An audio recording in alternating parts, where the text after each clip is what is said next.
Hi students, very good morning to all of you. In the last class we have discussed depletion of solar radiation. Solar radiation will be released from the sun uniformly in all the directions as electromagnetic waves. Already we have seen that. So in the radiation released by the sun there will be three types of radiations: ultraviolet radiation, visible radiation, and the last one will be infrared radiation.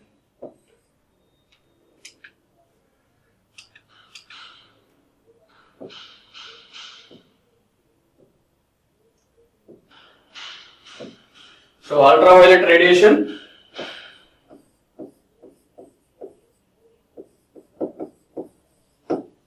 visible radiation,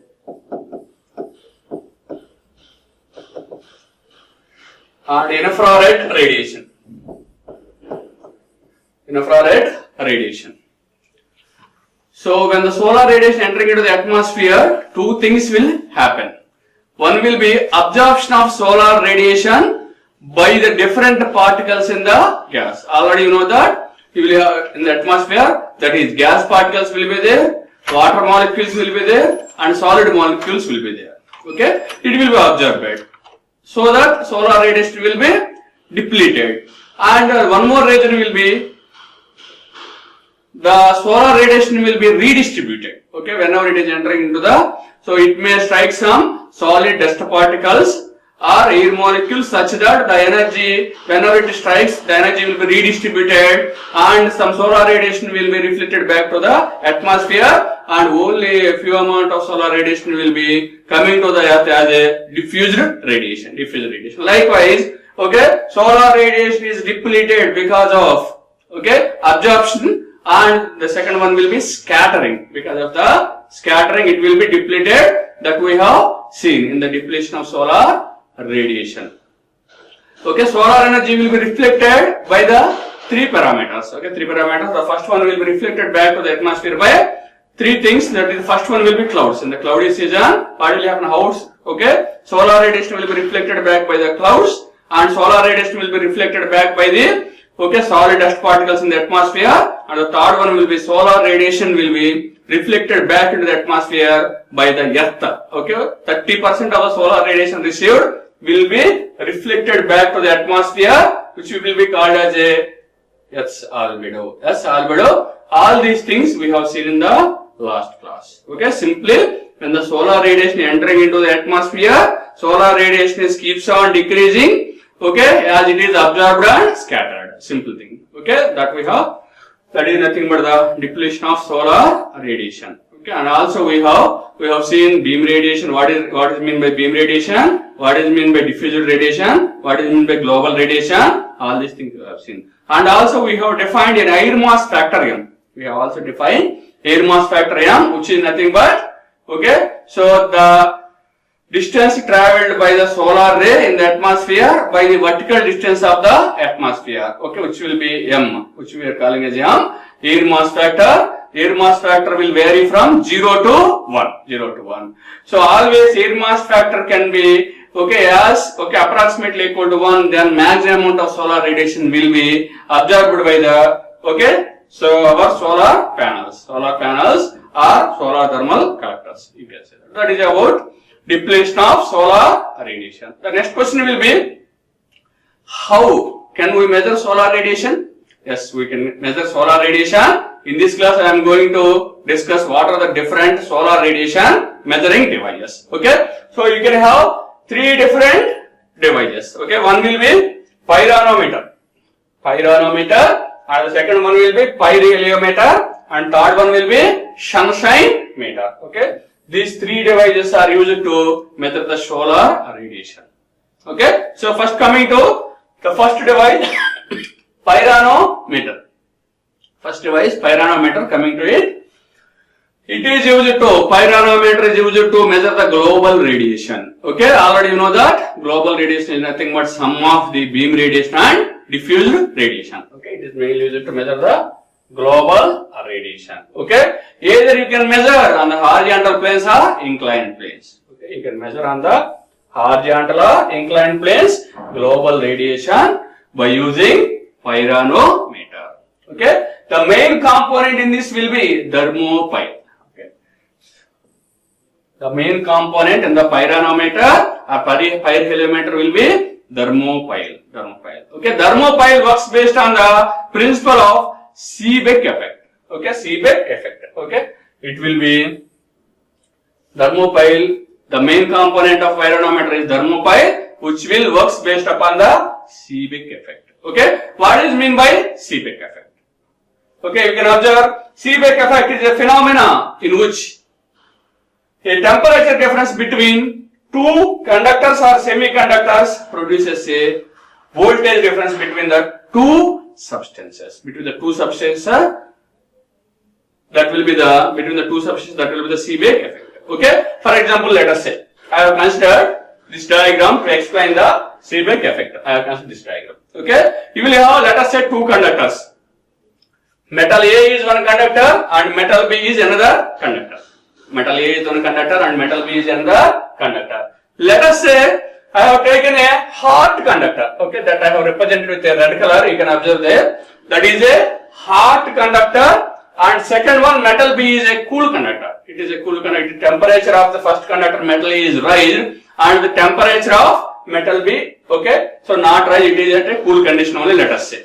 Okay, now at the junctions, hot junction will have a cold junction. At the junctions will have a, okay, temperature difference. At the junction will have, okay, because of this temperature difference, at the junctions, potential will be generated. Okay, potential will be generated, which is called as Seebeck effect. If you join one hot conductor and one cool conductor, or if you join one, okay, so hot semiconductor, cool semiconductor, then at the terminals, voltage will be generated because of the temperature difference, which is called as a Seebeck effect. That you can observe here. Okay, voltmeter is also connected, so you can observe the voltage also in the voltmeter. From this figure, you can say that. Now, okay, so based on this Seebeck effect, how pyranometer will work, that I am going to discuss now. Okay, a pyranometer consisting of main element will be thermopile. Okay, you can observe here. This is the thermopile. That you can observe. So this will be the thermopile. The element thermopile. You can observe. So this will be up to this. You will have hot conductor. You can call the remaining. This you can call the cool conductor. Continuously, it is a heat sink is there. So even there, if there is any heat is there for the cool element, this is hot element. I am calling as hot element, and this will be the cool element. And this will be the cool element. You will have hot element and cool element. Okay, now see how here Seebeck effect will work. This total, so the combination of hot conductor and as well as the cool conductor, we can call as a thermopile. Now you can see how the things will happen. Okay, hemispherical transparent covers mainly. So this pyranometer will have hemispherical transparent cover will be there. It may be made up of glass or plastic.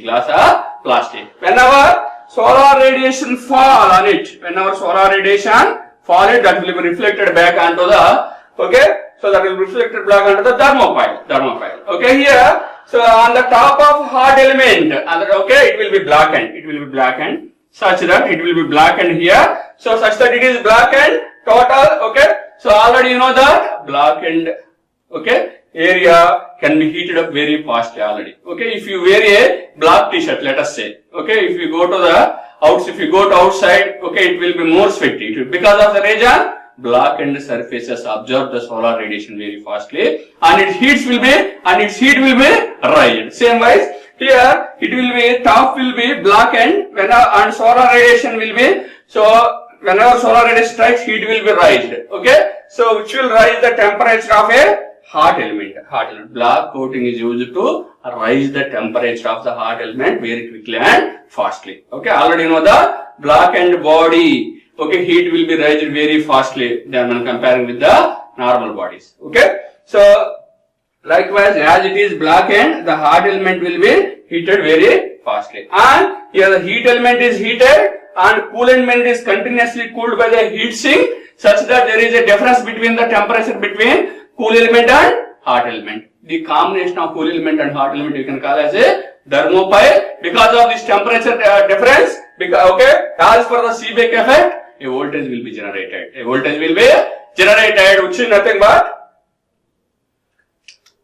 basic concept of a pyranometer. Here also you can see that black and hot junctions, the cold junctions, differences, the sensing element is covered by two concentric hemisphere glasses. That also we have seen. The instrument has voltage output around 9 microvolts per square meter. You can observe here.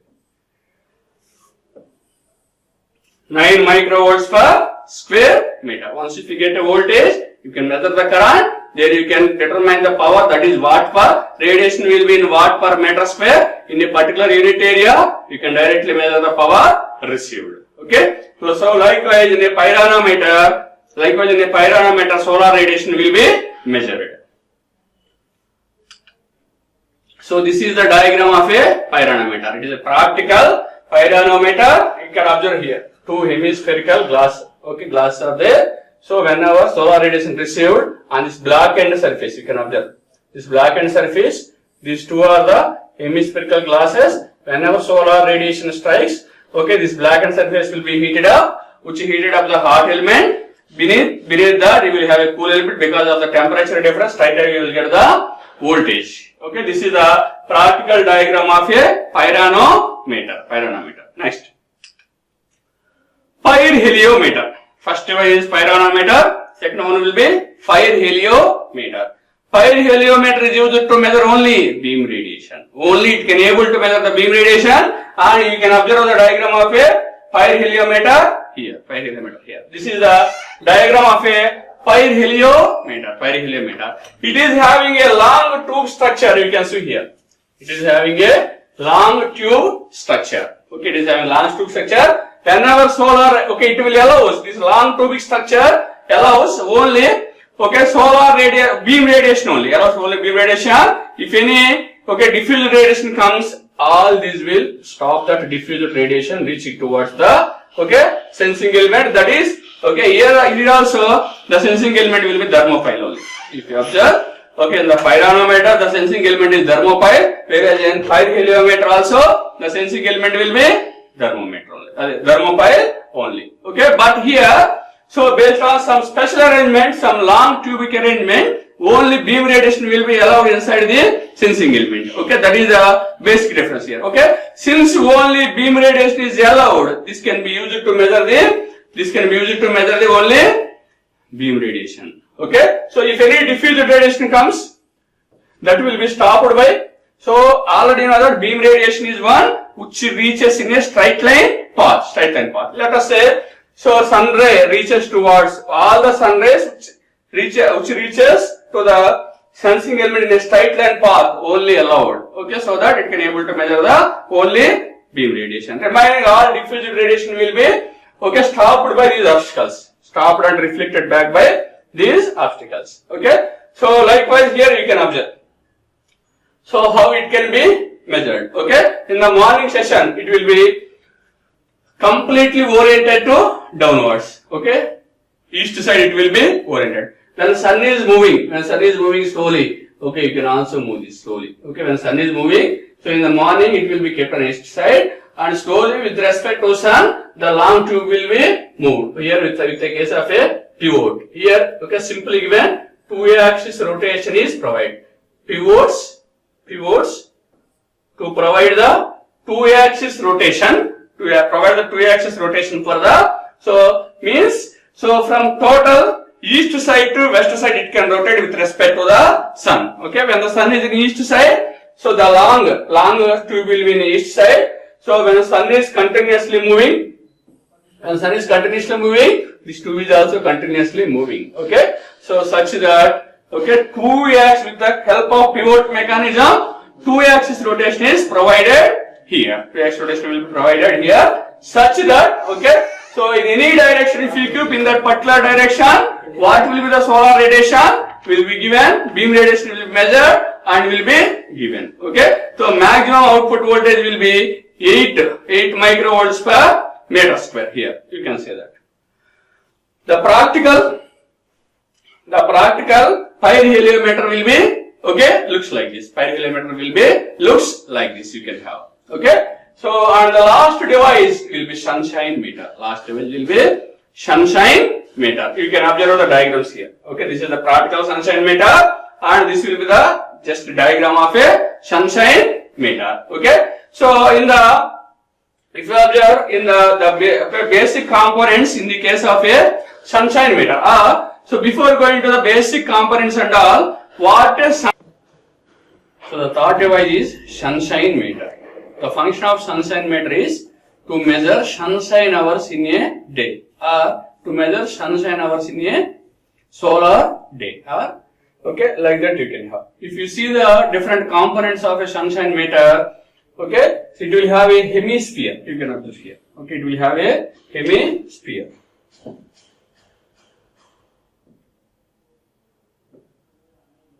It will have a hemisphere. What you have said. Okay, here also you can observe the hemisphere. Okay, the main component is hemisphere, and the next one will be so spherical bowl, and a bowl will be there. And a bowl. This is the hemisphere. This will be the hemisphere, and a bowl will be there. Spherical, that is also in spherical structure. And the next one will be sensing element. Next one will be sensing element. You can observe here. This will be the sensing element. Here, this will be the sensing element. Okay, so sensing element contains, let us say, like this scale. Sensing element contains the scale. Okay, so 1 hour, 2 hour, 3 hour, 4 hours, 5 hours, 6 hours, 7 hours, like that. Solar time will be 12 hours. So 12 hours scale will be there like this. Okay, so here it is a sensor is like a paper. Sensor is like a paper. So whenever, let us say, so from the sun is moving from east to west, let us say, consider. Okay, whenever it is east, the paper is burned from starting. Like this, it is continuously burned. The paper is continuously burned. Like this, it will be continuously burned. Or you can say that the paper will be blackened. Okay, whenever solar radiation strikes the sphere, from the sphere solar radiation will be reflected onto the scale like this, onto the scale of paper like this, which you can call as a sensing element here. The same sensing element in the practical diagram I have shown here. Okay, whenever solar radiation is reflected, so a particular portion on the paper will be burned and blackened. And whenever sun is moving slowly, so the burning is also increased continuously. The burning is also continuously increased like this. Okay, so finally we will measure how much length it was blackened. Okay, so 1 hour, 2 hours, 3 hours, 4 hours, 5 hours, like that, 6 hours. So total 7 hours the scale is blackened here. For example, the total sunshine hours will be 7 hours. Likewise, okay, sunshine meter is one which is used to measure the sunshine hours in a particular day. Okay, so the major components will be spherical bowl and a sphere and a sensing element. Okay, so to hold the total arrangement, you will have a base here. This is about the sunshine meter, how it will measure the sunshine hours. Okay, now within 1 or 2 minutes, I will conclude what I have discussed in this class. Okay, there is mainly 3 types of devices to measure the solar radiation: pyronometer, pyroheliometer, and sunshine meter. The function of pyronometer is to measure the global radiation. The function of the pyroheliometer is to measure the beam radiation. And finally, sunshine meter. Sunshine meter is used to measure the number of hours the sun is available, or you can say number of sunshine hours will be measured by using sunshine meter. Thank you very much.